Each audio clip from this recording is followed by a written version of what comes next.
19 डिसेंबरला देशात राजकीय भूकंप होऊन मराठी माणूस भारताचा पंतप्रधान होऊ शकतो असं भाकीत गेल्या काही दिवसांपासून महाराष्ट्राचे माजी मुख्यमंत्री पृथ्वीराज चव्हाण करत आहेत। अमेरिकेतल्या नव्या कायद्यानुसार 19 तारखेला एप्स्टीन फाईलचा डेटा जगासमोर उघड होईल। अल्पवयीन मुलीच्या शोषणाचे रॅकेट चालवणाऱ्या जेफ्री एप्स्टीनचे जगभरातले मोठमोठे राजकारणी उद्योगपती यांच्यासोबत घनिष्ठ संबंध होते। 1990 पासून अशा लोकांना अल्पवयीन मुली पुरवण्याचं काम एप्स्टीन करत होता असे त्याच्यावर आरोप झाले। यात भारतातल्या 3 प्रमुख लोकांची सुद्धा नावं आहेत असा दावा पृथ्वीराज चव्हाण यांनी केला होता। पण याच एप्स्टीन फाईलमुळे देशाचे पंतप्रधान बदलू शकतात, यातून सध्याचे पंतप्रधान बाजूला होऊ शकतात हेच पृथ्वीराज बाबांना सुचवायचं हे स्पष्ट आहे। त्यातच गेल्या काही महिन्यात एप्स्टीन संदर्भातल्या मेसेजमध्ये मोदींचा उल्लेख असल्याचा चर्चा म्हणा किंवा वावड्या म्हणा उठवण्यात येत होत्या। त्यामुळे एप्स्टीन फाईल हे सगळं प्रकरण आहे काय पाहूयात ह्या व्हिडिओत। नमस्कार, मी गंगाधर गडदे। जेफ्री एप्स्टीनने 1970 मध्ये न्यूयॉर्कच्या डाल्टन स्कूलमध्ये शिक्षक म्हणून काम करायला सुरुवात केली। पण हे करत असताना तो वॉल स्ट्रीटमधील इन्व्हेस्टमेंट बँक बिअर स्टन्स मध्ये पार्टनर झाला। 1982 मध्ये त्याने एप्स्टीन अँड कंपनी या नावाने स्वतःची इन्व्हेस्टमेंट कंपनी सुरू केली। त्यांच्या कंपनीची $1 बिलियन पेक्षा जास्त संपत्ती आहे। अशा क्लायंटचे सेट मॅनेजमेंटचं काम एप्स्टीनचं कंपनी करत होती। काही वर्षातच एप्स्टीन गडगंज श्रीमंत झाला होता। त्याने अनेक देशांमध्ये प्रॉपर्टी देखील केली। फ्लोरिडाच्या पाम बीच इथं घर लिटल सेंट जेम्स आणि ग्रेट सेंट जेम्स अशी 2 कॅरिबियन बेटसुद्धा त्याने विकत घेतली होती। आता जेफ्री एप्स्टीनकडे इतका पैसा कुठून आला, त्यानं तो कुठून कमावला हा संशोधनाचा विषय आहे। एप्स्टीनचे जगभरातले राजकारणी, उद्योगपती, सेलिब्रिटी, संगीतकार अशा लोकांशी चांगले संबंध होते। अशा लोकांना तो मोठमोठ्या पार्ट्या द्यायचा। आतापर्यंत जे फोटो समोर आलेत त्यात अमेरिकेचे राष्ट्राध्यक्ष डोनाल्ड ट्रम्प, माजी राष्ट्राध्यक्ष बिल क्लिंटन, जगप्रसिद्ध श्रीमंत व्यक्ती म्हणून बिल गेट्स, ब्रिटिश राजघराण्यातली अँड्रू माउंटबॅटन यांच्यासोबत जेफ्री एप्स्टीनचे फोटो आहेत।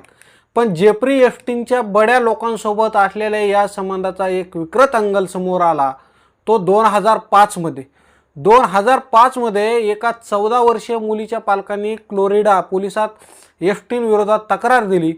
जेफ्री एप्स्टीनने त्याच्या पाम बीचवरच्या घरात आपल्या मुलीचं शोषण केल्याची त्यांनी तक्रार देखील केली। जेव्हा पोलिसांनी त्याच्या घरावर छापेमारी केली तेव्हा असंख्य अल्पवयीन मुलींचे फोटो त्याच्या घरात सापडले। त्याने 50 पेक्षा जास्त अल्पवयीन मुलींवर असेच अत्याचार केले होते। धक्कादायक गोष्ट म्हणजे एप्स्टीनने आपल्या संपर्कात असलेल्या बड्या लोकांना अल्पवयीन मुली पुरवल्या होत्या। मसाजच्या संगीतच्या नावाखाली हा सगळा प्रकार सुरू असायचं सुद्धा समोर आलं। पण एप्स्टीनकडे असलेल्या पैशांच्या जोरावर हे प्रकरण दाबण्याचा प्रयत्न झाला। 2008 मध्ये फ्लोरिडा स्टेट कोर्टाने त्याला दोषी ठरवलं, पण त्याला फक्त 13 महिन्यांची शिक्षा सुनावण्यात आली होती। दक्षिण कोरिडाचे तत्कालीन अटर्नी जनरल अलेक्झांडर अकोस्टा सोबत एप्स्टीनने एक सिक्रेट डील केली। त्यामुळे त्याला फक्त एकाच अल्पवयीन मुलीच्या शोषण प्रकरणात शिक्षा झाली। हेच अलेक्झांडर अकोस्टा ट्रम्प सरकारच्या पहिल्या कार्यकाळात लेबर सेक्रेटरी सुद्धा होते। एप्स्टीनला 13 महिन्यांची शिक्षा झाली, तो बाहेर आला आणि हे प्रकरण थंड झालं। पण 2018 मध्ये पुन्हा एकदा काही महिलांनी एप्स्टीनवर अत्याचाराचे आरोप केले। तेव्हा संगीत एप्स्टीनकर कारवाई करण्यासाठी तत्कालीन ट्रम्प सरकारवर दबाव वाढत गेला आणि एप्स्टीनला अटक झाली। त्याच्याकडून या प्रकरणात काही लोकांची नावे पुढे करण्यात येण्याची शक्यता होती। पण त्याचवेळी 10 ऑगस्ट 2019ला न्यूयॉर्कच्या जेलमध्ये जेफ्री एप्स्टीनचा रहस्यरित्या मृत्यू झाला। त्याने स्वतःला संपवल्याचं सांगण्यात आलं, पण नंतर काही तज्ज्ञांनी त्याच्या टॉप्सी रिपोर्टवरून त्याची हत्या झाल्याचं सांगितलं होतं। त्याने कोणत्याही हाय प्रोफाईल लोकांची नावं घेऊ नये म्हणून त्याला संपवण्यात आल्याचे आरोप झाले। एप्स्टीनबद्दल असाही एक अँगल समोर येतो की तो इस्रायलच्या गुप्तहेर होता. मोठमोठ्या नेत्यांना हनी ट्रॅप करून त्यांना ब्लॅकमेल करण्याचं काम एप्सन करत असल्याचं म्हटलं जातं. पण ट्रम्प यांच्या दुसऱ्या कार्यकाळात विरोधी डेमोक्रॅटिक पक्षानं एप्स्टीनबद्दलचा सगळा डेटा, त्याचे फोटो आणि मेलची एप्स्टीन फाईल सार्वजनिक करण्यासाठी दबाव वाढवला. जून 2024मध्ये अमेरिकेतल्या निवडणूक प्रचारावेळी ट्रम्प यांनी आपण सत्तेत आलो तर एप्स्टीन फाईल सार्वजनिक करण्याचं आश्वासन दिलं होतं. पण निवडून आल्यानंतर ट्रम्पनी हा मुद्दा म्हणजे डेमोक्रॅटची लबाडी असल्याचं म्हटलं होतं. पण अखेर दबाव वाढल्यानं अमेरिकेच्या संसदेत एप्स्टीन फाईल ट्रान्सफर कायदा संमत झाला. त्यावर ट्रम्प त्यांनी 19 नोव्हेंबरला सही केली. 30 दिवसाच्या आत एक्स फाईल्समधला डेटा सार्वजनिक करण्याची तरतूद या कायद्यात आहे.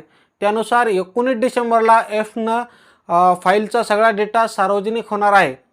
त्यात अनेक बड्या नेत्यांची, उद्योगपतींची नावं असण्याची शक्यता आहे. यावरून काँग्रेस नेते आणि माजी मुख्यमंत्री पृथ्वीराज चव्हाण असा दावा करत होते की या फाईल्समध्ये भारतातल्या 3 प्रमुख लोकांची नावं असण्याची शक्यता आहे. यामुळं राजकीय भूकंप होऊन मराठी माणूस पंतप्रधान होऊ शकतो असं चव्हाणांनी सांगितलं. पण या सगळ्यात मोदींचा काय संबंध? तर नोव्हेंबरमध्ये अमेरिकेतील इन्व्हेस्टिगेटिव्ह न्यूज एजन्सी ड्रॉप साईटनं एक बातमी प्रसिद्ध केली आहे. 2019च्या मध्यात जेफ्री एप्स्टीनने पंतप्रधान नरेंद्र मोदीसोबत मीटिंग ठरवण्यासाठी ट्रम्प यांचे तत्कालीन चीफ स्ट्रॅटेजिस्ट स्टीव्ह बॅननला सांगितल्याचं ड्रॉप साईटच्या या बातमीत म्हटलं आहे. अमेरिकेतील संसदेची तपास समिती हाऊस ओव्हरसाईट कमिटीच्या डॉक्युमेंट्समध्ये ही माहिती असल्याचा दाखला ड्रॉप साईटनं दिला आहे. मे 2019मध्ये मोदी पुन्हा एकदा देशाचे पंतप्रधान झाल्यानंतर एप्स्टीनने त्याची भेट घेण्यासाठी बॅनला मेसेज केला होता. त्याच्या अटकेच्या 2 महिन्याआधी हे सगळं घडलं होतं. मोदींच्या भेटीसाठी आग्रह धरताना त्याने बॅनला सांगितलं होतं तुम्ही मोदींना भेटायला हवं. त्यावर बॅनने प्लीज असा रिप्लाय दिला होता. त्यानंतर एप्स्टीनने काही वेळानं पुन्हा मेसेज केला मोदी ऑन बोर्ड. आता ड्रॉप साईटचा हा रिपोर्ट की खरा यामध्ये खरंच तथ्य आहे का याची पुष्टी अजूनपर्यंत होऊ शकलेली नाही.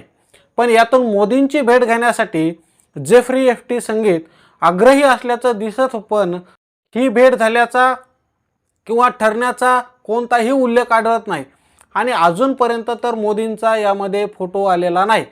तुम्हाला या सगळ्याबद्दल काय वाटतं ते कमेंटमध्ये नक्की सांगा. आणि तुम्ही आपल्या चॅनलवरती नवीन असाल तर व्हिडिओला लाईक, शेअर आणि सबस्क्राईब करायला अजिबात विसरू नका. धन्यवाद.